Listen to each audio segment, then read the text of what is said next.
evening, everyone. Welcome to this Headpress event. I'm Jen. I'll be your host for this evening, and I'll be chairing our questions. We're very pleased to have several panellists with us this evening. We are celebrating, of course, the publication of the vastly expanded and updated edition of Julian Upton's book, Offbeat, British cinema's Curiosities, Obscurities and Hidden Gems. And joining Julian, you can see we've also got several of the other contributors from the book with us as well. I'm delighted to have with us and to introduce Sarah Morgan, Kim Newman, Darrell Buxton, David Kerekes, and James Oliver. So what we're going to do this evening is that each of our panellists will tell us a little bit about one film, just one, that we have forced them to choose from the Offbeat roster, and why it is such a fantastic Offbeat film. So each panellist will do that for 3 or 4 minutes. We'll have a chat amongst the panel, and there will be space at the end for you to put your questions to the panel as well. You can add those at any time throughout the evening, so you should see at the bottom of your screen on the Zoom menu a Q&A icon, and you can add questions in there at any time you wish, and I will put them to the panellists. So we should start, of course, with Julian. Julian, this is a vastly expanded version of the original Offbeats, which came out some years ago now. Can you tell us a bit about what led you to decide to do this, to go back to the hard work of editing such a massive term? Well, can you hear me okay? Yes, we can. Yeah. Well, Headpress asked me, really. No, and Headpress does go back to books, after a while, and brings out revised editions. And this one is surprisingly 10 years old. Time flies, and I think there was always more that needed to go in it, and I think there's still more that needs to go in it. But as James Oliver pointed out in his contribution to this at the start of the essay, quite a lot has changed in that 10 years, because when we first put this book together, we were relying on sometimes faded memories of films that you might have seen on TV 20 years before, or you got a bootleg DVD, a DVD-R, you could get hold of things, or maybe a low quality copy on YouTube, and all that kind of changed. It was already changing a little bit, because there was the flip side and the Blu-rays that were coming out. But certainly 10 years on, a lot of the films that we talked about are actually a lot easier to see. And with, of course, Talking Pictures TV, it's almost as if, it's like looking through Offbeat sometimes, looking at the schedule of what they're putting on. And that's their thing. They were already in that space. So I think it's good to bring it out again, to show people who perhaps can get hold of the films a bit easier if they're interested in doing that. And it's good for us to go back to some films that we weren't able to see first time. And I know Darrell certainly unearthed some from I don't know where, but when Darrell mentions a film, and I do find it on YouTube, I'm like, oh, right, I didn't know it's there. So, and the thing about that is that the versions are slightly better quality than we were used to seeing, unless we've had, we're lucky enough to see them on a TV show. So there was more to do, and there's it's not definitive, of course. It's about 140, 150 films, but it's a kind of curated thing, and that's what we wanted to. I just think we needed to bulk it up a bit, and and there was quite a lot to say. I personally love the idea that somebody at Talking Pictures has got a copy of Offbeat somewhere and is just looking through that. Well, they probably think we just looked through their catalogue and wrote Offbeat. So that's a mutual thing. Yeah, because they were out with the renowned stuff before Talking Pictures, and so that was a way of seeing some of the films that we talk about. Well, let's start with you, Julian. As you are, without you, this book would not have been possible. There's an awful lot of editorial work gone on behind the scenes to put all of this together. So tell us then, Julian, what is your chosen Offbeat film and why is it such an important film to you? Well, just before I say that, it was my idea, and David and I obviously came up with a lot of the films for the first issue, just a list of, but there's an awful lot that came in from the contributors. And looking through it today, I was thinking, I'm not just surprised by how many films of this era I've not seen. I was kind of surprised at how many films in the book I've not seen, because there's still stuff I haven't dug out, and so it's definitely it's a group effort. There's some stuff in there that I would never have known about, and still haven't got around to seeing in some cases, but I will do. But I'm going to talk about something that I mean, this is kind of touted as the best B movie maybe of the early '60s, and I don't know if it is, but it's certainly sort of exemplary, and that's Cash on Demand, which is a Hammer production, and simply described, it pits Peter Cushing's prissy, uptight bank manager called Fordyce against a sort of urbane, suave interloper called Gore Hepburn, played by Andre Morel, who is actually a bank robber, but he appears as if he's just coming to check the security of the bank. So that's the premise. It's a very simple setup. It's almost like a two-hander, made in 1961. There are two versions available. I don't quite understand what happened with that. It was like a really, really brief 66-minute version, which I think is the one I saw first. And then there's an 83-minute version, which is a bit better because you've got a bit more character in there and a bit more development of Peter Cushing's character. But anyway, I think you can get both versions are available from the Powerhouse Indicator video. So it's set entirely in the bank. There's no flashy editing. There's no music. I mean, there's just an opening and closing music. There's no guns. There's no hysterics. There's no violence, really. There's no loud voices. There's no shouting. It's very, very, very low key, and it's what you would expect from this sort of kind of golden age of the British B movie. When things were pretty tautly made. And it's interesting to note that it was based on a play, back when the TV plays were broadcast live.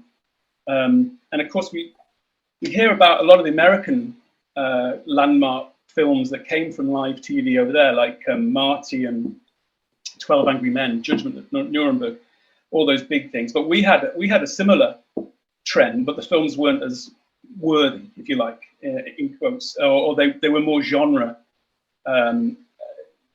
More like genre films. So, for example, a good example of that would be the Quatermass series, which came from the live TV serials on the BBC, which is Quatermass Experiment, Quatermass 2, Quatermass in the Pit, all eventually made into films.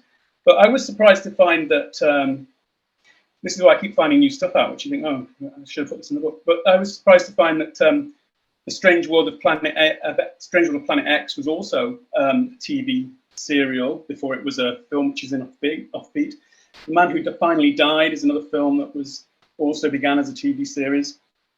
And The Small World of Sammy Lee, which is a film in Offbeat, which began as a kind of half-hour monologue with Anthony Newley on TV. So there was a bigger tradition than perhaps I realised of transferring this live TV stuff to film. But of course, it works because in the case of Cash on Demand, this was broadcast as The Gold Inside, it's called. And Andre Morel was in the play, and Quentin Lawrence, who directed the play, Richard Burnham was in the play. So it's almost as if that play was a dress rehearsal for the bigger film, the more accomplished film, I think. So I would recommend this as just anybody who's got. I'm going to go into it a bit more, but I think what distinguishes it. I mean, it's set at Christmas time, and Peter Cushing's bank manager is very much a Scrooge character. It's based on Scrooge, and so that's the little novelty. But the real distinctive part of it, what's distinctive about it, is the acting by Cushing and Andre Morel, and the writing, which is very, very sort of tight and, very serviceable, and the direction, of course, which is very much on target. Quentin Lawrence went on to direct. He was mainly a TV guy, but he went on to direct a few films, a couple of films that are in Offbeat, actually, like The Trollenberg Terror and a couple of others.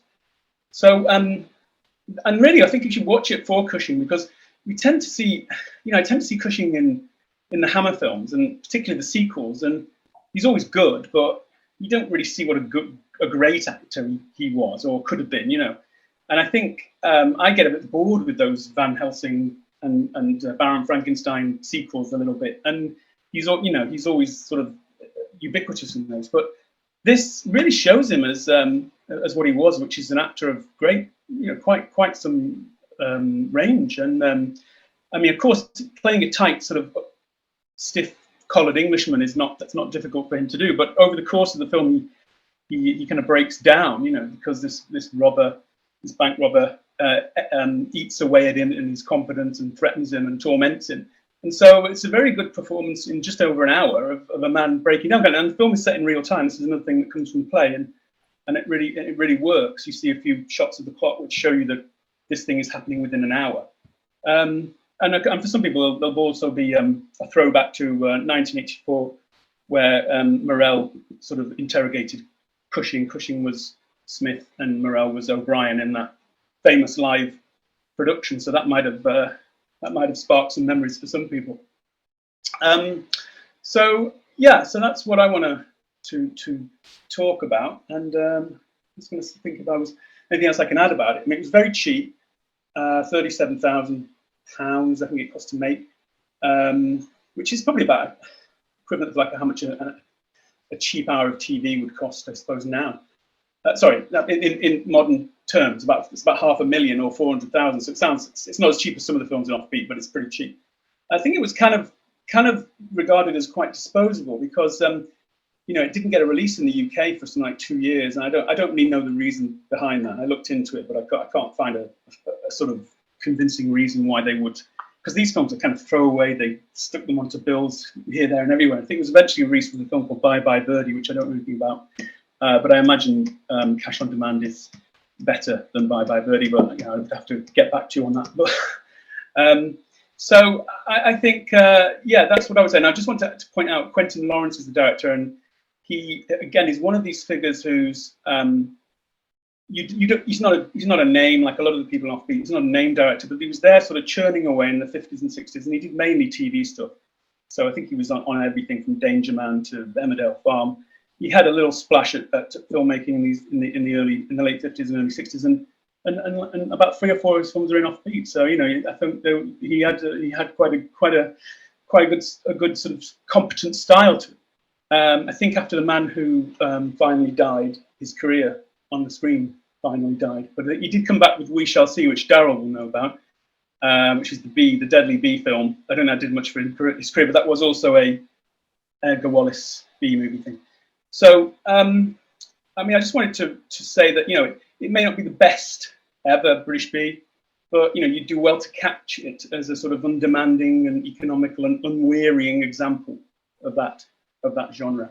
And just before that, those B movies released a few years before they began to fall out of fashion and were not economically viable. They kind of disappeared, replaced with either 2A movies or TV just stepped in and took over that kind of thing completely. So that would be my recommendation. Thank you, Julian. Do any of our panelists want to come in on Cash on Demand or any of the things that have been raised there? Darrell? Yeah, I agree, Julian, that I think you're seeing Peter Cushing at his absolute finest here, and you do see what a genuinely great actor he is. The one comment I always like to make about Cash on Demand is that you've mentioned the director Quentin Lawrence. Let's talk about the other famous Quentin in movies, Quentin Tarantino. And if you think about the diner scene in Pulp Fiction, where Tim Roth tells the story about somebody robbing a bank with a phone and via telephone call. That was always seemed to me, I've never seen Tarantino actually acknowledge Cash on Demand as an influence, but that always seems to me to be a little nod to the film because it seems to almost describe the plot of it. Yeah. I didn't even think about that. I didn't even remember that bit, but you're absolutely right, yeah. I can imagine it's the kind of thing Tarantino probably would have seen at some point. He's probably also seen Out of Order with George Clooney, where he robs a phone with a bag. There's a Hollywood film with Harrison Ford called Firewall, which is what would happen if you remade Cash on Demand as an action movie. Yeah. The impression I get is that Hammer made it to keep Peter Cushing happy. I get the impression they had a sense of how important he was to their overall horror franchise. But in the early 60s, he was getting a bit antsy, and there were sort of breakdowns of relationship between his agent and Hammer. There's a period where Cushing is kind of out of Hammer horror. He dropped out of The Man Who Could Cheat Death. And I think that Cash on Demand was kind of the deal is one for you, one for me, and that was the. Well, it's more of a shame then that they didn't get a proper release, if you like. I mean, I know it was a B movie. It was a B movie here, but it was released immediately in America as an A feature. Presumably Columbia just saw that it was a pretty good picture and it would work. I remember seeing it on TV in probably the very early 1970s. So it was around. It's one of those films where people ask you, what's the film where? And people remember the premise and the hook, if not necessarily the film. Yeah. I mean, there's an alarming bit where Morrell slaps Cushing twice in a film that's not violent. This is a violent moment. And he falls back into the chair and this little tear comes down. And I think that looks like it's genuine. It doesn't look like somebody put it into his eye. So, you see quite a cry on demand, actually. I think I've seen it in other films. I think some actors can. But I thought it was quite a powerful But apart from the bit that you don't necessarily see in a bad bootleg copy, you see it when you see the Blu-ray, right? Yeah. So that's one of the reasons why it's good to have a good copy of it. But and Bye Bye Birdie is terrific. What? Sorry. And Bye Bye Birdie is terrific. Oh, is it? Okay. Is that Danny Kaye or somebody?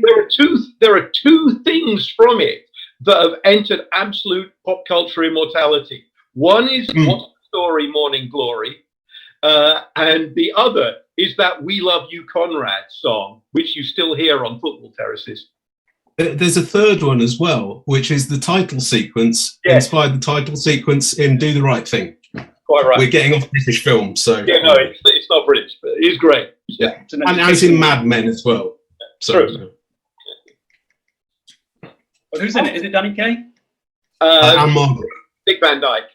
Dick Van Dyke. And Margaret. We're definitely going off topic there, sorry. That's fine. Back to you, Jen. Look at the connections that it has sparked, Cash on Demand. There's a good choice, clearly, Julian. Anyone else? I don't know if Sarah wanted to come in. I noticed that you were muted. Sarah, Cash on Demand as a double bill with a film that... Am I dropping out? No, you're all right now. You were, but you're fine now. I'd suggest that you watch it as a double bill with a film that I contributed to Offbeat called Strong Room, which is another sort of heist, bank robbery, goes a little bit wrong, with an unusual, unexpected ending. Oh, it was an unexpected ending for me anyway. Quite hard hitting ending. That competes as good as, or if not better, a film actually. I think in terms of its, suspense in genre is excellent. Yeah, definitely. Yeah. When you were talking about Peter Cushing having range, Julian, I think I immediately cannot help but think of Corruption and his role in Corruption, which was quite an arresting. When you've been used to Peter Cushing in Hammer films, playing Peter Cushing in Hammer films, seeing him in Corruption was quite arresting. I won't give it away if people haven't seen it, but definitely worth a watch. Yeah, and then go and look at his decade-long running joke on the Morecambe and Wise show, which is sublime. Yeah, one joke strung out for 10 years. like possibly other Morecambe and Wise jokes. Yeah. I think, conversely, the Corruption is a film that Peter Cushing definitely does not want to be in.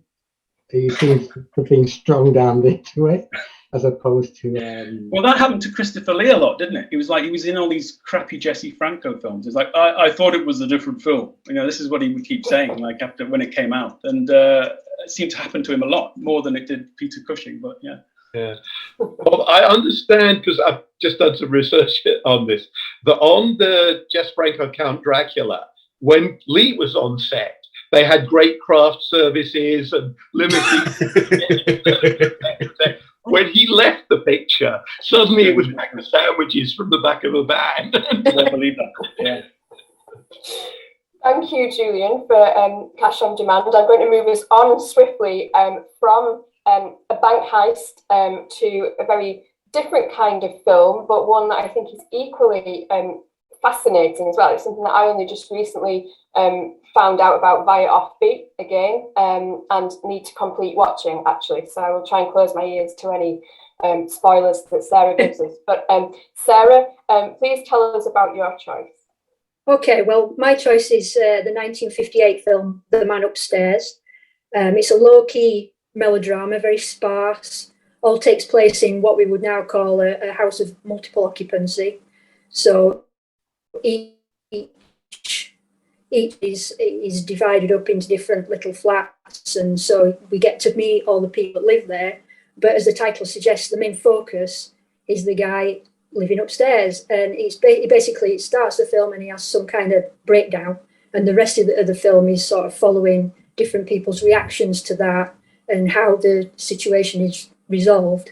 It's not a giveaway to say that everybody has a different reaction, more or less, and things sort of spiral out of control.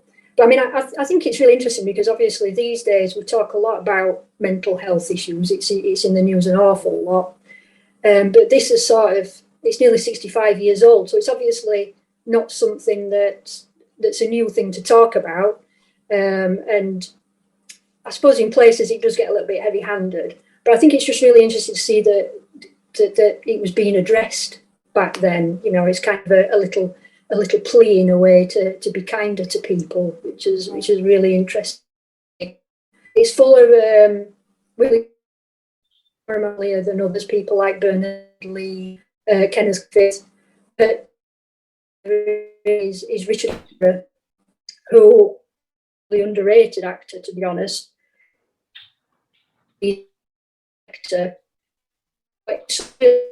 Great performances over the years, and this is one of them, just a slightly less known one, really, than something like 10 Willington Place.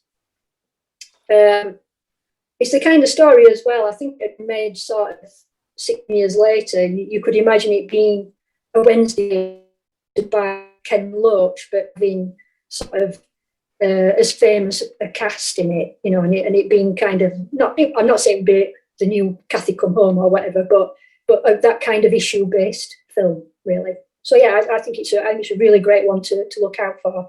And thanks to Talking Pictures TV, yeah, I have seen it. That's where I saw it first.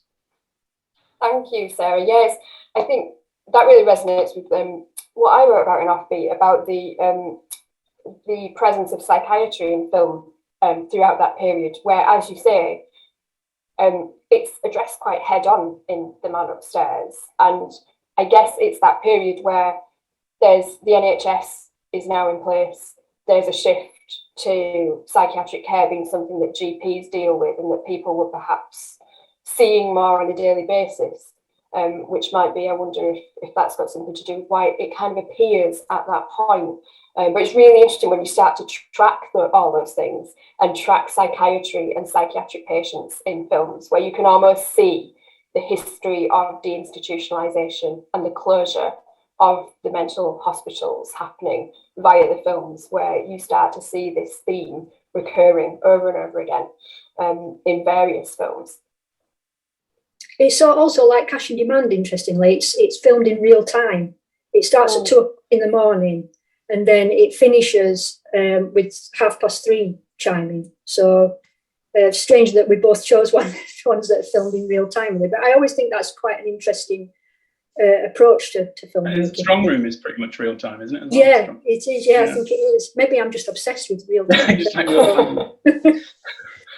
It's directed by John Chaffee as well. Who, I mean, for me, things like Jason and the Argonauts and 1 Million Years BC always spring to mind. And this couldn't be more different.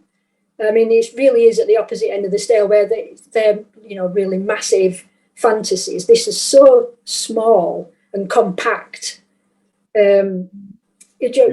Obviously a much more skilled director than we might credit him. Chaffee got kind of pulled into those big fantasy films, didn't he? And stayed there for a few years. And yeah, but they'll probably be the things that he's remembered for. yeah, Which, probably paid better. yeah. Thank you, David, Sarah. Any of our other panelists want to come in on that one? Yeah, it's quite remarkable, really, given that Attenborough, it was such a big name, and you know, still is, it's still a name that audiences recognise today. But he was so big at the time in British cinema, and he gets the title role in this movie, and yet he doesn't get an awful lot of screen time, does he, Sarah? No, he's hardly in it. He's hardly in it, really. But I suppose the thing is, he seems as if he is, because he's the one, they're always talking about him, even when he's not on screen. He's the one that they're talking about, isn't he? So it does seem as if he's in it all the time, really. Yeah. Mm. Orson Welles said he took The Third Man for that reason, that everybody talks about Harry Lime all the way through. He's only in a couple of scenes, so it wasn't much work. And people thought that he was the big star of the film, because that's the impression you get from the story. Very true, yeah. That's a great tactic, isn't it? Yeah. And Richard Attenborough would have known that from In Which We Serve, his big breakthrough, which I think is just one scene where he's the below decks character who has a nervous breakdown under fire. When you grow up like I did, watching Attenborough just crying at award ceremonies, you forget how good he was, though, right? Because he was just, you know, he'd given up acting more or less, I think, by the late 70s. But then you watch 10 Rillington Brace and you're like, Christ, you know, or you watch The Man Upstairs, or you watch some of the early things. I mean, even Brighton Rock, you know. Seance on a Wet Afternoon. Yeah. I mean, 10 Rillington Place isn't really a surprise that he can go there, because you've seen it in films like Man Upstairs, you've seen it in Seance on a Wet Afternoon. You know, we've seen him play all of these sort of disturbed or psychotic or twisted characters through his entire career, starting with Brighton Rock, you know. And I always cite John Hammond in Jurassic Park as I think he's Attenborough's greatest psycho character. I think he's completely deranged. Yeah. What I find interesting with this Man Upstairs is, like, there isn't a big payoff at the end. There's no revelation that he's a drug addict, which when I first saw it, I thought that's going to be the kind of twist. He's got a gun. I don't think anyone gets shot. So it kind of just ends. And they told you all the way through, basically, how it's going to end. The guy's kind of off his rocker, and that's how it ends. So it's quite a nice slice of time, in as much as nothing really happens. And they're explaining to you that nothing is going to happen, which I enjoyed a lot.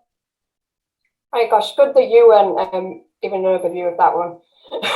Nothing happens at all. But you gave the end away, didn't you? Nothing happens at the end. To watch it now. No, I am still very committed to watching this, based on your review. Thank you, Sarah. We're now going to move on to, we've got a raft of musical related choices coming up. And that starts with Kim, who's going to tell us about his choice. Well, yeah, I've picked Michael Kerekes' 1963 What a Crazy World, which I'm not going to try and sell you as an unheralded classic or masterpiece, except it's fascinating. It's as interesting for the things in it that don't work or that are out of sync or are wrong as it is for the things which are terrific. Now, like Sparrows Can't Sing and Richard Attenborough's Oh, What a Lovely War, it started out as a Joan Littlewood stage production at Stratford East. It's sort of based on some songs which in the universe of the film, What a Crazy World, is written by Joe Brown playing Alf, a layabout, and becomes a #1 hit.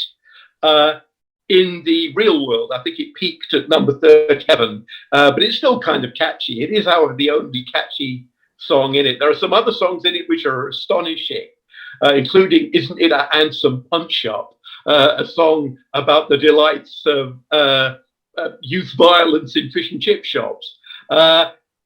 It catches that moment when the era of Cliff Richard and Joe Brown and Marty Wilde and the last of the sort of British Tin Pan Alley imitations of rock and roll are about to be swept away. There's a sequence in the film which has the montage of showbiz newspaper headlines. And there's one tiny story at the bottom of the frame about the Beatles. And you know that within months, all these people's lives are over. Their careers are about to be set aside. Michael Kerekes, bless him, loved sort of the jazz music of the 1950s, but not the cool jazz music of the 1950s, the sort of rubbish cabaret jazz of the 1950s. He made a whole bunch of musical shorts for Hammer Films when he was there. And if you look at the recently rediscovered The Ugly Duckling, there's a lot of dancehall stuff in that, which is quite remarkably out of sync with what was actually happening. And yet he's the right person to stage this nonsense. He was, of course, known for his work at Hammer Films, his family firm, but he obviously had a very prickly relationship with his father, Colonel James Kerekes, or Sir James Kerekes, both titles that he wheedled amazingly to get. And he broke away several times. And at this particular point, he'd broken away and set up his own company called Capricorn Films. He made a spaghetti western, or whatever the British equivalent of that is, a steak and kidney western, The Savage Guns. But What a Crazy World is sort of his attempt to make a British youth exploitation film with a bit of seriousness to it, a bit of heft to it. Usually, if you see Michael Kerekes' name on a film as a director, it means somebody else has been fired or died.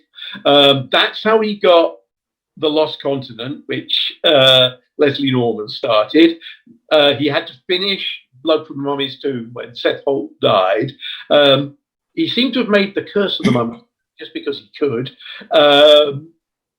But this is a film he obviously cared enough about to work hard on. Michael Ripper, the comedy relief from a lot of Hammer Films, is in it, as is Harry H. Corbett, and a whole bunch of wonderful British character actors playing lazy work-shy East End types.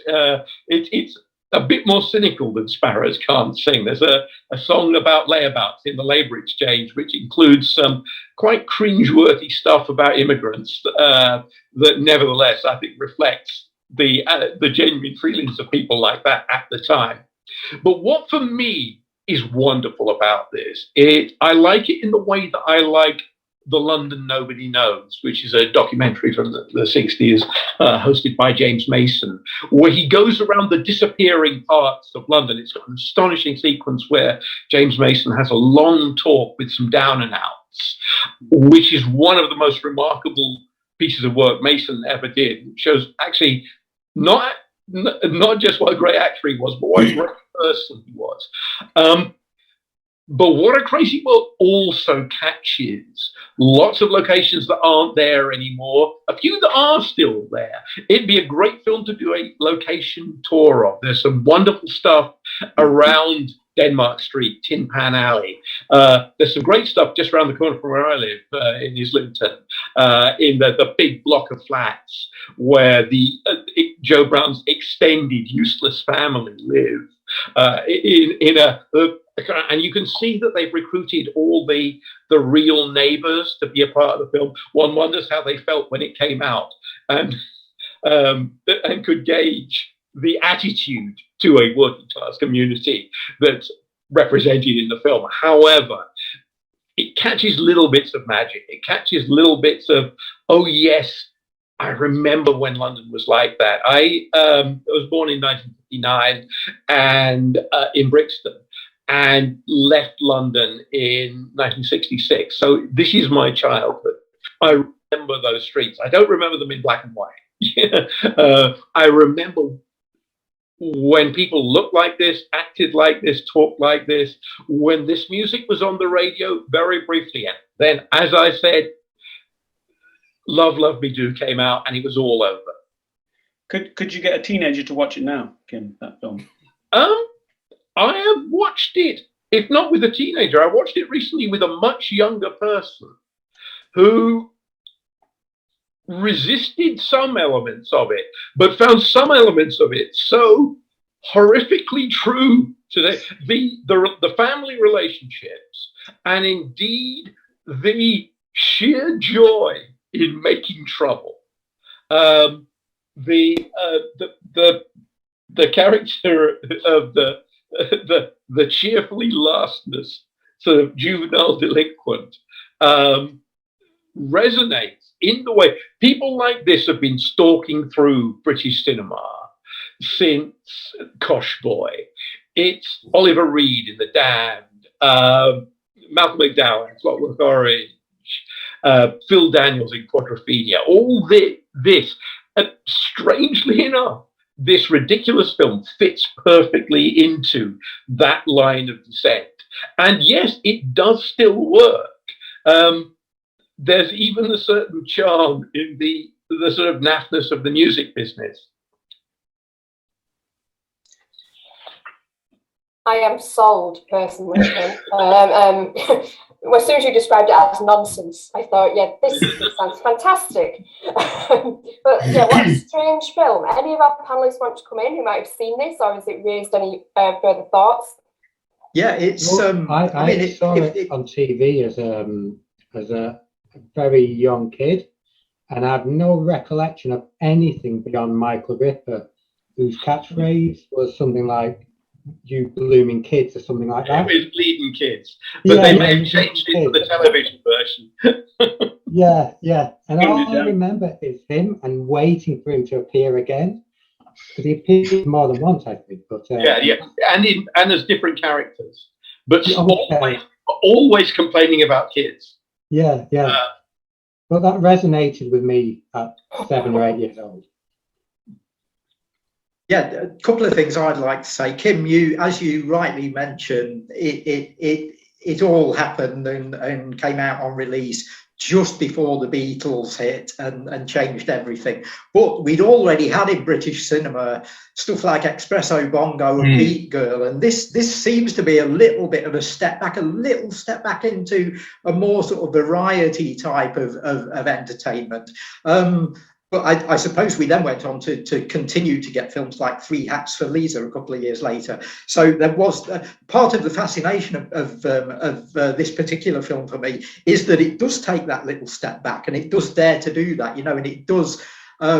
As you say, there are elements of cynicism to it, but nothing like we'd already seen in British pop music movies a couple of years earlier. The other point I'd like to make is that the history of Hammer films is one thing, and we know the canon. Julian's mentioned it already: Dracula, Frankenstein, Cash on Demand, the Jimmy Sangster mini Hitchcocks, all the great Hammer films we know.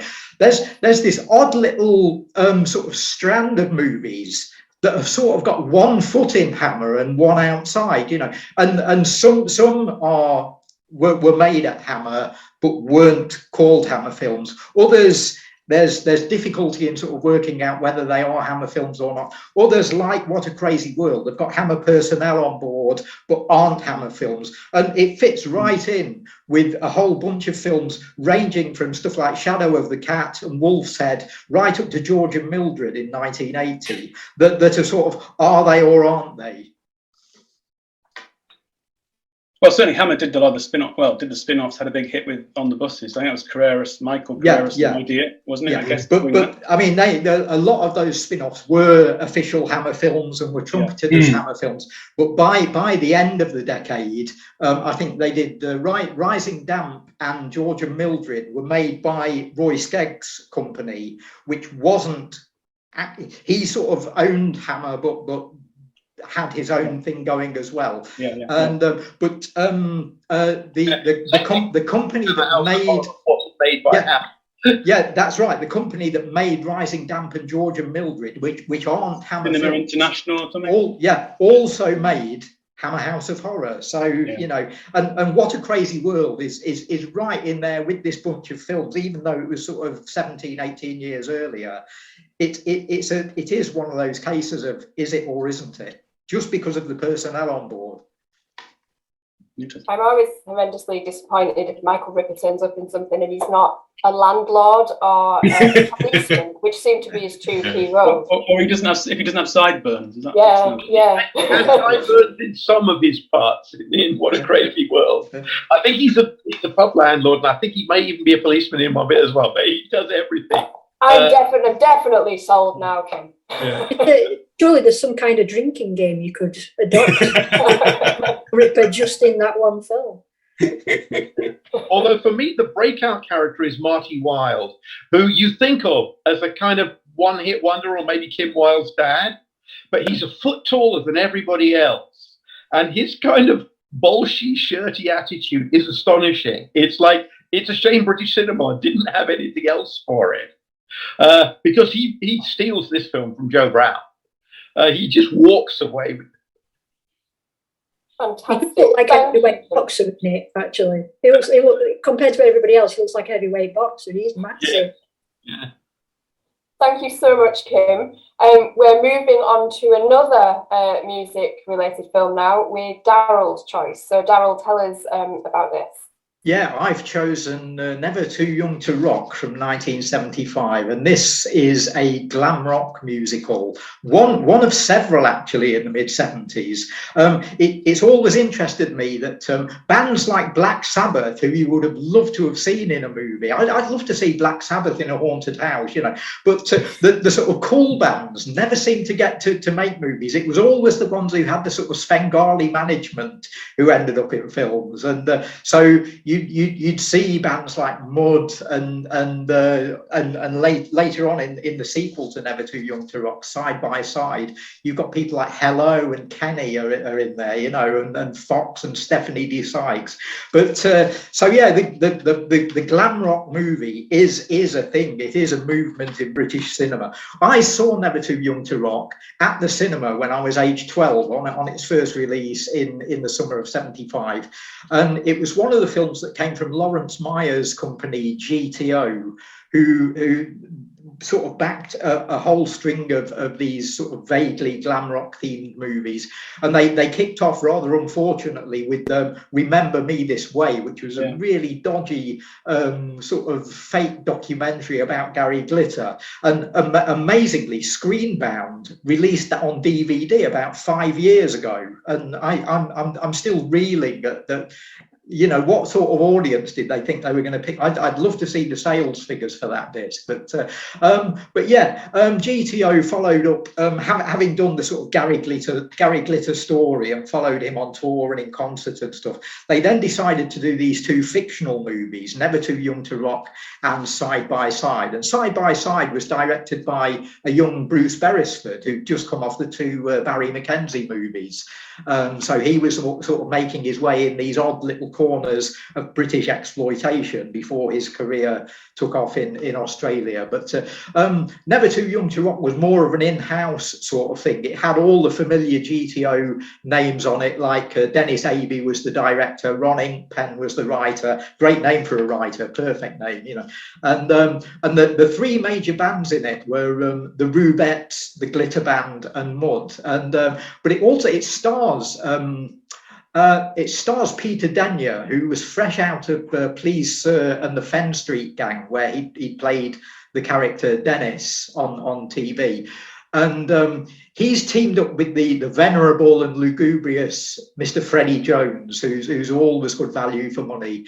And Ron Inkpen and Dennis Aby seem to have had an awful lot of fun with the script. They throw in a running gag about chickens, for instance, which is very sort of Python-esque or Milligan-esque, you know. They have Denyer playing a hero who's actually called Hero, which is either laziness at its ultimate or a great bit of writing, you know. And they chuck in this haunted house section, And that features gags about things like hysterectomies, which I must admit, when I was 12, I didn't understand what they were talking about, you know, and I don't think any of the school age audience did. But that haunted house scene also includes the DJ Peter Powell, and it includes Bob Care's Whoopee band playing Up a Storm. And I met a couple of members of Care's band at a Bonzo Dog gig a few years ago, and we had a good long chat about Never Too Young to Rock. They seem to have enjoyed it. One of the best things about it is when Dalek's Invasion of Earth 2150 AD was re-released in British cinemas just last week, and I went to see that, and chatting to people online about the Doctor Who films, and somebody mentioned Dalek's Invasion of Earth and said it's dystopia for kids. And if you think about this, in the last 10 years or so, in the 2010s, dystopia for kids sort of became a thing with the Hunger Games and with the Divergent franchise. Well, here we are with Never Too Young to Rock, and it's an all-out British science fiction movie. It's dystopia for kids, because it's all set in a world where Britain has a government that seems to have been either an invading force. We're never really told, but it seems to be a sort of foreign invading force has taken over, and we're now run by a sort of mixture of the Nazis and the KGB. And you know, I won't make any comment about the 2020s there, but yeah, so we're in this totalitarian sort of situation in this movie that's being aimed at a 12-year-old audience in the mid-70s. And of course, the first thing this government does, the very first law they pass, is to ban pop music. So, and we're in the era this time of the fabled TV detector van. So what does Hero do? He gets a group detector van, and he goes out searching around the country for groups that he can talk into putting on this huge concert. That because the naivety of this film is wonderful. They decide that, oh yeah, if we stage this big concert, if we build it, they will come. If we build this, the government will change their mind, you know. And you know, we're left to believe that they have done at the end of the film. But it's absolutely amazing stuff. So yeah, we've got the glitter band, the Rubettes. The Rubettes are seen performing their top 10 hit Tonight on the back of a lorry as it speeds through a town centre. And best of all, Mud, who are encountered in the middle of a food fight in a transport cafe where people are sort of hurling custard pies and bowls of soup and things, posters of David Bowie and all of the sort of idols of the day. And of course, Mud get to perform Tiger Feet, their all-time classic. Absolutely brilliant stuff. Then we get that haunted house bit. Then we get lots of Freddie Jones mumbling and grumbling. On the Odeon disc release of this movie, there's a little behind the scenes thing where it's revealed that Freddie Jones' 8-year-old son accompanied him on set. And I'm going to claim here that Never Too Young to Rock is the inspiration for one of our great 21st century actors, Mr. Toby Jones. I think he caught the acting bug watching his dad on this movie. And if you watch, always just walked beyond belief. Yeah, I think so. It could have done. That hysterectomy gag got to him, I think. But the final thing I want to mention about Never Too Young to Rock is its finale, which I was watching the film with a pal of mine on VHS, which tells you how long ago it was, on a duped copy of one of its very rare TV showings.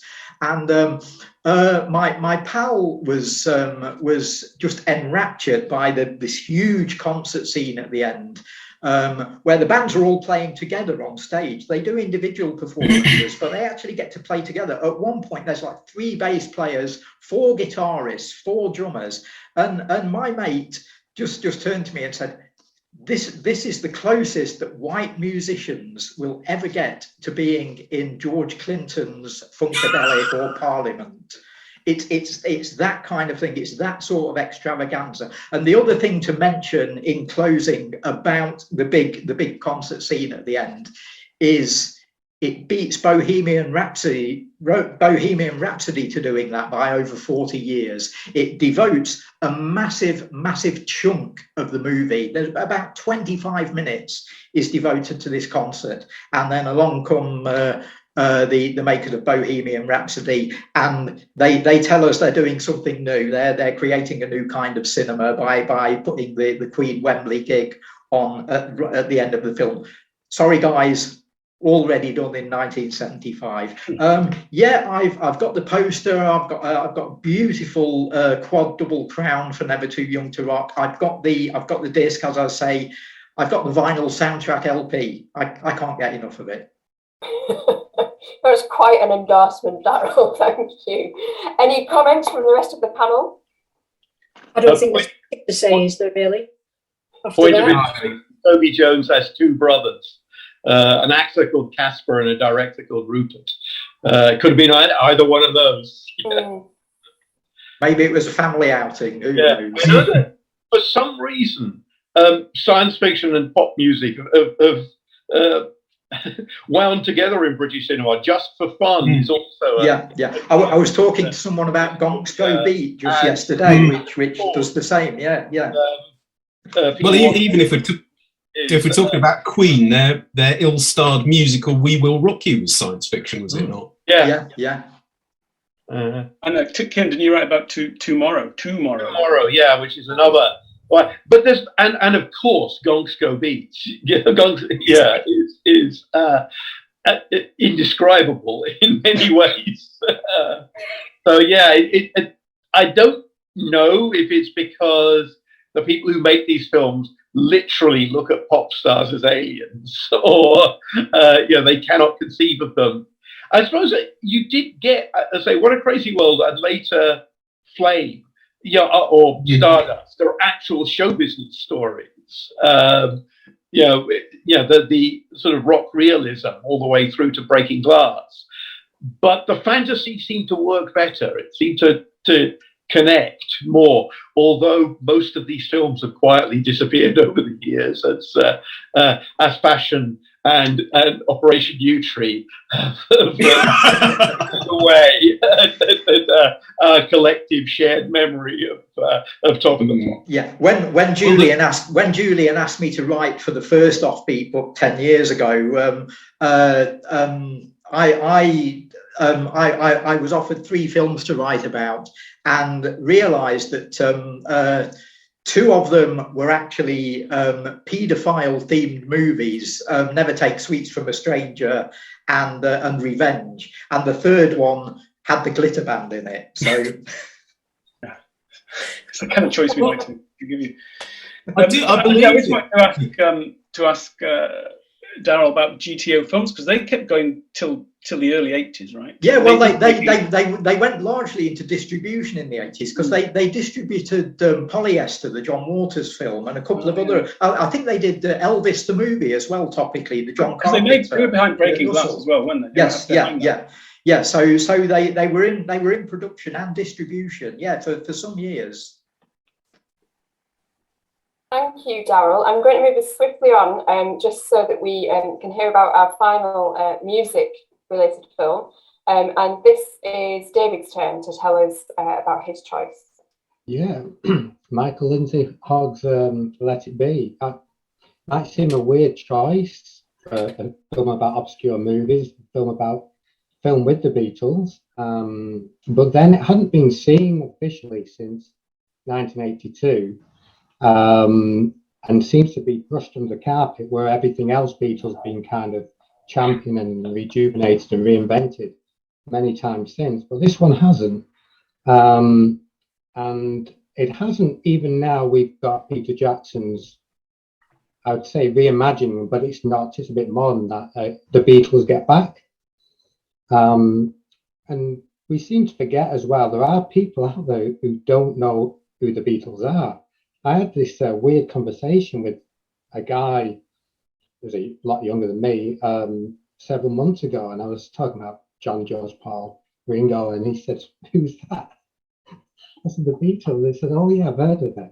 But yeah, so we kind of take it for granted that the world knows the Beatles, and they actually don't. But What comes to light with regards to Let It Be, particularly watching the Beatles Get Back, Peter Jackson's three-parter, is that what a mess it is.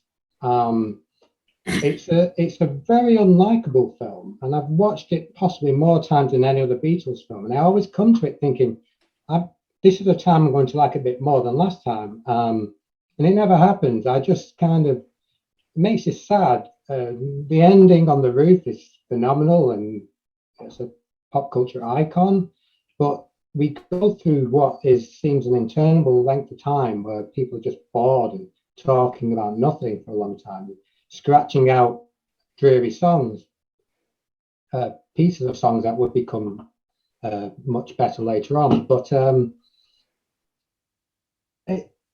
it seems now,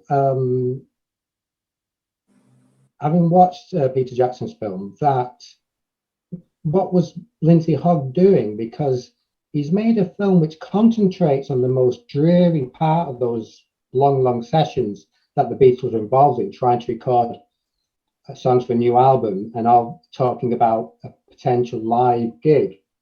But as we can see when we see Jackson's film, most of the film isn't that.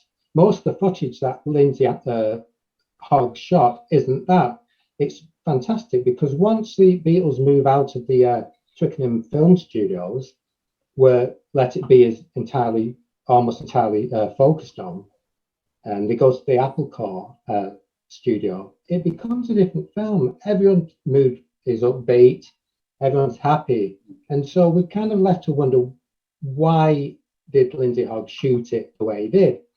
Was he trying to go for some fly on the wall thing? If he was, there's a much more of it later on. So it's an interesting film in that respect. Whether it was kind of made just to kind of see the Beatles go down in flames, I don't know. Maybe Lindsay Hogg wanted to make some kind of name for himself, but there's certainly no joy in it. But another interesting point is it comes at the tail end of the 60s, and there's another famous rock and roll movie which is quite as hard to watch, but for different reasons, and that is the Rolling Stones' Give Me Shelter. Whereas with the Rolling Stones, we've got the notorious death of an individual in the crowd, beaten up by, and allegedly killed by Hell's Angels. So we've got that on one hand, and we've got Let It Be on the other, and they're kind of a weird yin and yang kind of dynamic, whereby we see a physical kind of manifestation of the 60s burning in flames, and Let It Be is kind of the id, where we see the emotional breakdown. But it's interesting. Like I say, Peter Jackson's films come along, and it blows the bloody doors off, really, to show you what may have been. It's taken us all these years to get to that point where we can look at it now. You say that, David, but I sat through 25 hours of Peter Jackson's film and thought, well, it's not added anything to me to Let It Be. It's just a dreary experience in higher definition. You know, that's what it felt like. I'm sorry, James, but I mean, like, if that's your introduction to the Beatles, then God help us all. You know. So we mentioned Quadrophenia and your blind spot there as well. Yeah, I got a blind spot there. Yeah. I don't know. I know this is opening a can of worms. Anyway, talking about Peter Jackson and Get Back and Let It Be, but Let It Be is a miserable film. But I Get Back didn't do much to. I mean, you know the history, so perhaps that's why you don't get overly optimistic when you're watching Get Back. But I'm not sure if you could go into why Let It Be. It's full of people telling Lindsay Hogg, you can blame this on me, or this will work as the story beat. And then you look at Let It Be, and that's exactly what he did. He told the story as shaped, even though it turned out to be a lot more complicated. And as David said, a lot more cheerful. The thing that I find astonishing, I mean, and Let It Be is frankly the Beatles' weakest album. I mean, there's no other way of putting it. It's a lot of filler material in it. And Get Back explained why that is. Also, why Abbey Road is so good, except it's got the presentiments of doom. I also tend to think of it alongside Gimme Shelter, which I also I've changed my view about Gimme Shelter since I saw it in the 70s. I now think, probably controversially, that it was a good shooting. I think the guy who died was about to shoot Mick Jagger, and I think the Hells Angels saved his life. Yeah, I think that was what the court reckoned as well. Yeah, because when they brought the Hells Angels to trial, because I mean, you can see him with the gun, and and I think, as I said, if Robert Kennedy had security like that, he'd still be alive. Yeah. Hells Angels. I found Let It Be, the original, slightly disingenuous a little bit, because I thought they were trying, because I'd read the biographies and whatever, and this was the moment where it was all in meltdown. And Let It Be is basically just boring. There's very few flare-ups. There's the flare-up between Paul and George. But you just see boredom rather than, the explosions that I knew that were happening behind the scenes, the arguments that apparently had been documented or whatever. And I was really disappointed on that front. And then I watched Get Back and realised that actually, they weren't the flare-ups that had apparently been documented. So I feel partially vindicated on that front.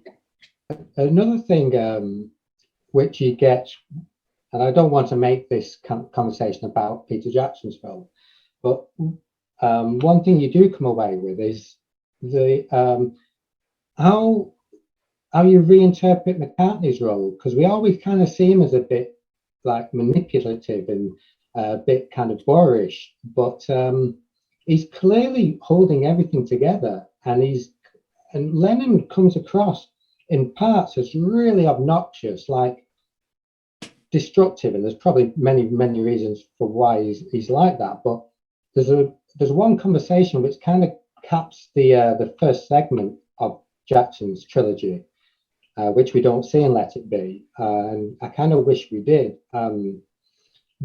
And it's just Lennon being obstructive with pretty much everybody, and just behaving like a school bully. And okay, we might arguably say that was Lennon, but it made me think differently of McCartney, how he just kind of, even then, he's desperately trying to keep things together. And once you move out of that, were you surprised by that though? Because a lot of books have said that in the end. I mean, I know Philip Norman brought out that book first of all, and that did all the had a lot of myths, if you like. But then since then, it's been revised. So I wasn't surprised by what I saw of McCartney in Peter Jackson's film. We knew he was trying to hold it together from those. I mean, it's good to see it, but I didn't think it was that much of a surprise. He knew he was trying to hold it together. For me, a very different mirror up to Let It Be, though, once you see the trilogy. Yeah. Before we go into a Beatles in-depth discussion, I thought you disappeared, so I can see it sliding. I did briefly disappear, but I'm back. There was a brief moment of panic, but everything's fine.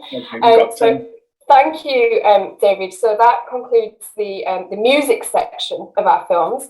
And finally, I'd like to ask James to tell us about his Offbeat choice. Right. Well, I'm going to be slightly awkward because everyone's picked films that they've written about.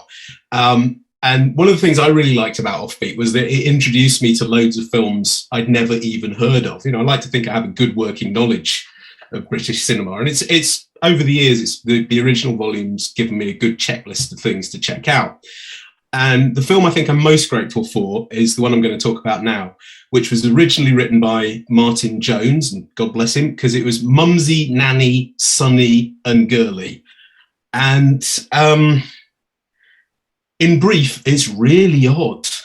And I mean that as a compliment. When I was watching it again for this, one of my notes was it's Pier Paolo Pasolini's Theorem as rewritten by Enid Blyton. The title refers to 4 of the main characters. Mumsy is the matriarch. Nanny is the sort of devoted help. Sonny and Girly are supposedly children, even though they appear to be in their late teens. And they all live together in this great big house and seem to have jolly adventures. And even though it seems to be the late 1960s outside, they all behave like characters from 1940s children's books. Just occasionally, Mumsy lets Sonny and Girly out, and they venture beyond the garden, and they bring back people they call friends, and they serve them tea, play games, and then they murder them. So, yeah, again, you can sort of see where I'm coming from with the odd bit.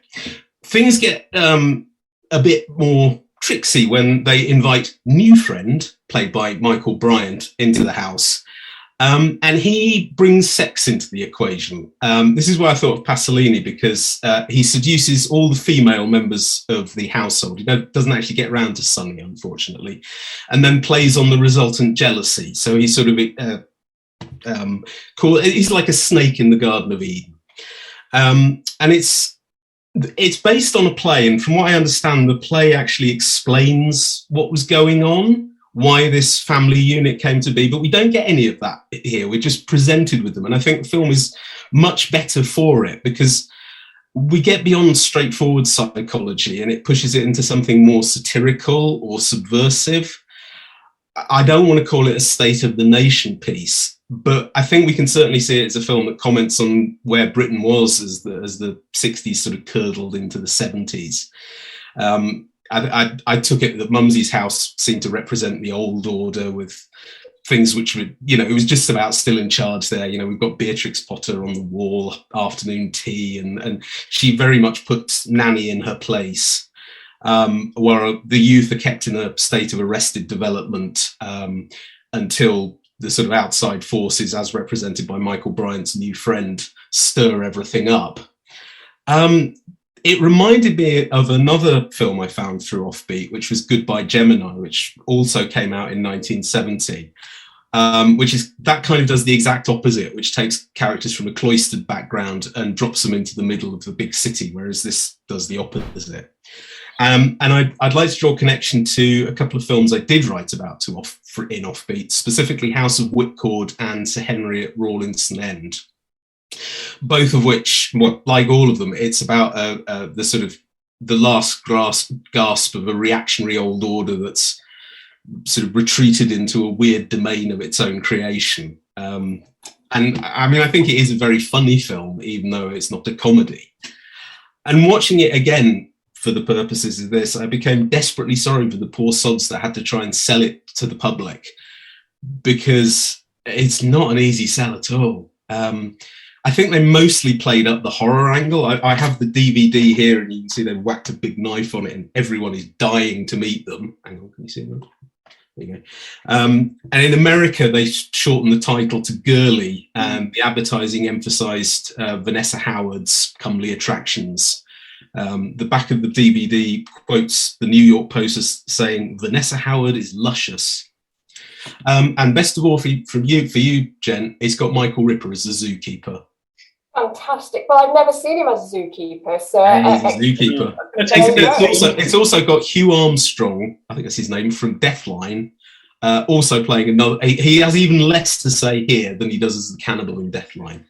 James, that's an interesting anomaly in Freddie Francis's directorial career. And actually, I don't know if you've read it, but I recently read his book, Freddie Francis. It's quite pricey for hold of. His book, sort of co-written autobiography.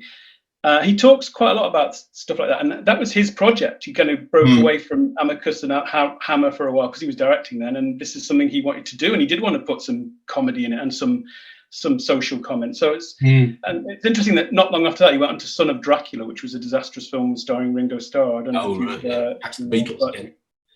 Well, yeah, but interesting story in Francis' career, that I think definitely. Yeah, well, it's so different from. I don't think he was a natural director. He was a great director of photography, but not a natural director. Oh, yeah. And even here, there's some very awkward shots, and the editing is a bit awry. But I think he made some really intelligent choices. I think he was too much of a man of genre to really go the whole Joe Losey or Pasolini, which it probably needed. But I think it's a sort of really interesting. art house intentions, I think. Yeah. As a film, it does kind of relate to, say, One Way Pendulum, Secret Ceremony, Negative, Yeah. The Ruling Class. Yeah. All these sort of role-playing games in crumbling country houses that are state stories, mostly based on plays with a kind of absurdist, I suppose it's a goonish comedy streak rather than a Pythonish very much so. streak. But all that strain of cinema probably goes all the way back to The Old Dark House, although that was made in Hollywood. The idea that The Old Dark House is Britain, and that this family or these people who are locked in these relationships that are hideously dysfunctional, and yet they can't go anywhere else. They can't deal with anything else. That just seems to recur over and over through British cinema. With Lanai even gets close to that kind of feel. But you're right, it's not a conventional horror movie. There are conventional horror movies that do something a lot like it. I'm not a huge fan, but some of Rob Zombie's films go in that direction. I think my favourite of all the strange, role playing in the country house has to I know what you're going to say. You're going to say you do, don't you? Blue Blood. Of course it is. It's got Oliver Reed doing I haven't seen Blue Blood. Bizarre accent that you've ever heard. It's based on a book by the Marquis of Bath, and I read the book as well, which is possibly madder than the film version is. Fantastic weirdness. Seems to owe a lot to the Kerekes, which is astonishing. Since, apart from you and me, I don't think I've ever met anybody else who's ever read the Kerekes. Although, as somebody who grew up in the West Country, I did go to Longleat House quite often. It was one of those places that you were taken to on school trips. So, were you ever allowed to see his murals? Because it remains a running sore with my mother that as a child I was never allowed to see Viscount Weymouth's murals. Apparently too adult. I don't think so. He did have a very peculiar lifestyle. Well, his father had, I think, the most. Did his father have the most number of paintings by Adolf Hitler? Yeah. It's a small gallery's worth, so perhaps that might explain it. Well, you can see the murals in Blue Blood. Who's in it? I'll order it post-haste. Wifelets. Who part of the indicator of bringing it out, along with the lions, which feature very, very briefly in Blue Blood. Yes, the lions and the very camp gamekeepers are fantastic. Yeah, you're really selling this to me. Yeah, you need to watch it, James. I do. It's Richard Davies. Did you say Indicator are bringing it out, Julian? Indicator asked me to write about it, and I sent the essay, and then never heard anything since. So they probably either read the essay or looked at the film. And or maybe they tried to negotiate with the Weymouth family, who I suspect control the rights. Certainly it's a film that was essentially made by a crazy British eccentric, even more so than Sir Henry at Rawlinson End, which is more than Sir Henry. Well, the director of Blue Blood went on to make Cliff Twemlow's Tuxedo Warrior. Yeah, I loved Cliff Twemlow. Yeah. So that's all you need to know about him, really. He had a big debut he wrote a novel, The Breaking of Bumbo or something, and it was a big deal. But, the film. And again, I've read that. Actually, Jem, we need to come to yours. We don't want to. Yeah, time has been well spent reading some very strange novels amongst this group. Yeah, and I'm not going to talk much because we're running out of time, and I want to take some questions. But one of mine, apart from Blue Blood, a very different film and very different to James's as well, that I wrote about for the updated edition, was The Sandwich Man, Robert Hartford Davis, who was more used to doing exploitation films, really. So The Sandwich Man is just a really odd departure in that sense, but it's one of those films that you can imagine, you know, it's a Sunday morning on television film where you just kind of slumped on the sofa and it's quite nice.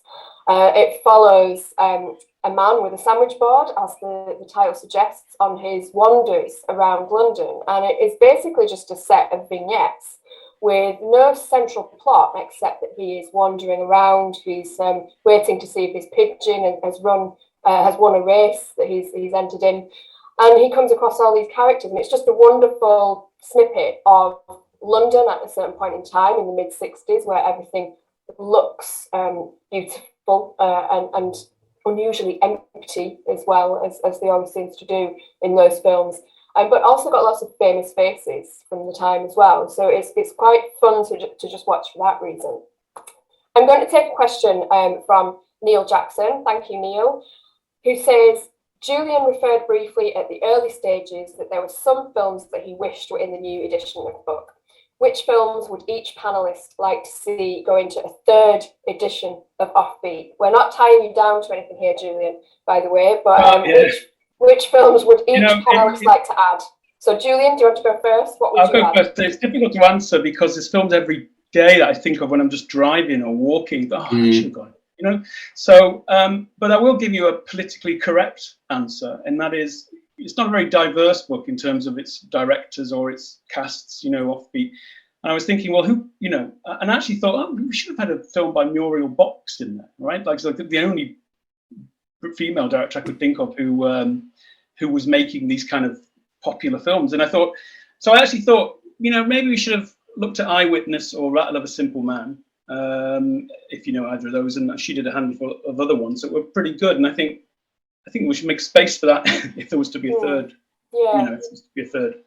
Well, we had Betty Box as producer, who produced Percy and obviously a number of better films. I'm not sure if your name had to be Box, your surname had to be Box if you're a woman, just to get into the film business, you know. Evidently so. Less mainstream, but Jane Austen's films were quite. Well, yeah, that's way down the experimental road, isn't it? So it's a bit hard to. I mean, so if somebody had offered to write about that, then, you know, it would have gone in, because I mean, it's not like we were averse to off the wall suggestions, but I saw it and I didn't know what I would be able to write about it. Thank you, Julian. David, what would you add? I think coming off the back of what you were talking about, the Sandwich Man, because a lot of the vignettes, even though Michael Bentine is a fictional character doing fictional things, a lot of the places and people he meets are doing are in the natural habitat, the real people doing real jobs.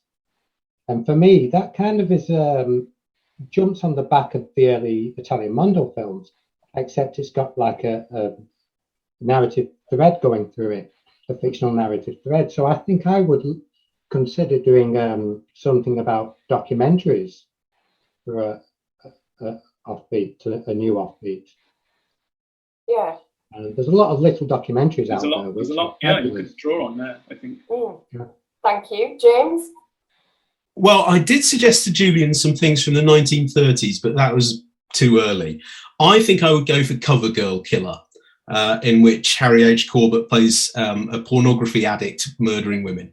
It's sort of like Peeping Tom, but not good.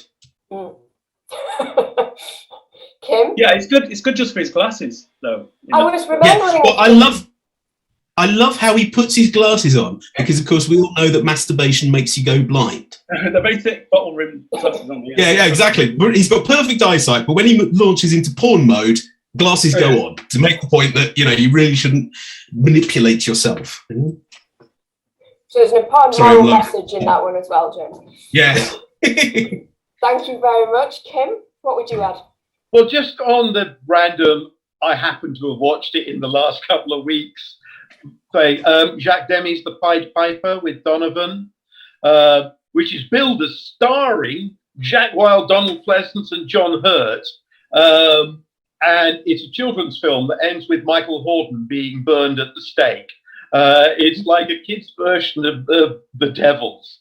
It's astonishingly grim, gruesome, medieval, Terry Gilliam type picture, but made in 1971 before Gilliam made Jabberwocky. Songs aren't great, but it's a really interesting picture. It's an Anglo-French co-production. Yeah. It has a unique style, and it's just kind of very strong. And it's not particularly well known. I couldn't find any extensive writing on it anywhere. So that strikes me as a possible. Oh, well, that sounds fascinating. I'm immediately going to go and look that up, Kim. So thank you. Well, I remember seeing that on TV as a kid. That must have been the one showing it had, and it was in the morning. It has that thing that Watership Down or the Plague Gods have. TV programmers assume it's a kids' film. Yeah, and so they run it on bank holiday afternoons. And they didn't care about upsetting kids in the morning. No. Watership Down is still unwatchable to me. So, yes. Darrell? Yeah, I'll go for a 1957 movie called Seven Thunders. I've seen a couple of very good European versions of the true story of a figure called Dr. Petiot, who operated during the Second World War. And his story seems to be a sort of mix of, it's sort of like Casablanca if one of the characters was a serial killer. And he was sort of this doctor in France who was sort of pretending to help people to sort of escape from the troubles of the Second World War and get overseas, giving them sort of passports and fake documents and stuff. But rather than following through with all that, he actually killed them. And because all the authorities thought these people had gone overseas, he got away with it. And Dr. Petiot's story has been told a few times in European films. Paul Naschy did a version in the 70s, and there was a very good French version just called Dr. Petiot in the early 90s. But this is a British version. It's directed by Hugo Fregonese. And it stars, we haven't got enough James Robertson Justice in Offbeat, and James Robertson Justice plays the serial killer in Seven Thunders. And again, it's a movie that's got its sort of serial killer, psycho killer angle, but I saw it play at 2:30 on a Sunday afternoon on ITV one rainy weekend about 30 years ago. So it's another of those movies that sort of passes as an exciting wartime adventure and is actually about this ruthless mass murderer. Really interesting choice, Darrell. Thank you. Sarah? I've got a feeling they might be slightly too early for Offbeat, but I've been watching a few sort of early 50s Hammer thrillers recently, film noirs, stuff like The House Across the Lake, The Last Page, and Blood Orange, things like that. So I'd quite like to do something about that, I think. And also, forgive me if this is already in it, I'm not sure. Is All Night Long in it? The Othello, Jazz Othello I don't think that is in it, is it? Certainly something we considered, but I don't think it's. I say I don't think. Like I'd have to check, but I don't. Yeah. Has expanded so much, Julian. I've got my copy here. Look at your index. Was that Danger Man? What's his name? Patrick McGowan. Yes, Patrick McGowan. Yes. Patrick McGowan is a great villain. Yeah, it's Othello basically, but set within sort of the jazz world. No, we've not included that yet. So that's a great choice. Definitely one of the on the potential list. That was I know, but didn't get around to it. Well, in 10 years' Richard time, when we get again, and it's got Richard Attenborough. Huge jazz not that Richard Attenborough, but his very enthusiastic performance as he meets John Dankworth. I mean, you can see a real gleam in his eye. We've got another question, which I love. Jen, did you answer that? Say that again. Did you answer that? I can't remember. I haven't, but we've only got a few minutes left, and we've got an amazing question that is about Blue Blood. So I want to take it because I'm very invested in this film. Darius Drew says, on the subject of Blue Blood, how aware are any of the panel of the aborted project it grew out of? Again, initially meant to be a collaboration between Sinclair and Reed, entitled Byron's Evil. And if they are, particularly Darrell, do we know if any footage was ever shot or completed? Yeah, I've heard of the film. I first heard of Byron's Evil in the back of the Michel Parry paperback Rivals of Frankenstein, which collected together various short stories on a Frankensteinian or sort of scientific or building body parts together sort of theme. And Parry listed a sort of Frankenstein filmography in the back of the book, and he included Byron's Evil in there. So I know very little about it other than the couple of lines that Parry wrote in his filmography. But yeah, sounds a fascinating project and a real missed opportunity. And although given what we got with Blue Blood, I'm not. I think the Byron's Evil in my head is probably 1,000,000 times better than what might have actually come out on film. I shall defend Blue Blood continually because it is highly entertaining. But yes, take your point down. Okay, I think that brings us to a close. So thank you so much, especially to Julian as editor, but also to all of our guests for their choices, which I imagine lots of people at home have been scribbling these down as we've gone along. If you haven't yet got a copy of Offbeat, then do head over to the Headpress shop at headpress.com. You can see Darrell modelling the book there. You can currently get Offbeat and a few more of our titles at a 35% discount using the code SUMMERFUN, and I'll stick that up on a slide at the end when we finish as well, if you've missed that. And finally, do follow us on Twitter at Headpress and on Facebook at Headpress Publishing. And if you sign up to our mailing list, and I promise we don't spam you, you will get regular discount codes, news of new releases, and also more events like these. So it just remains for me to thank our panellists very much.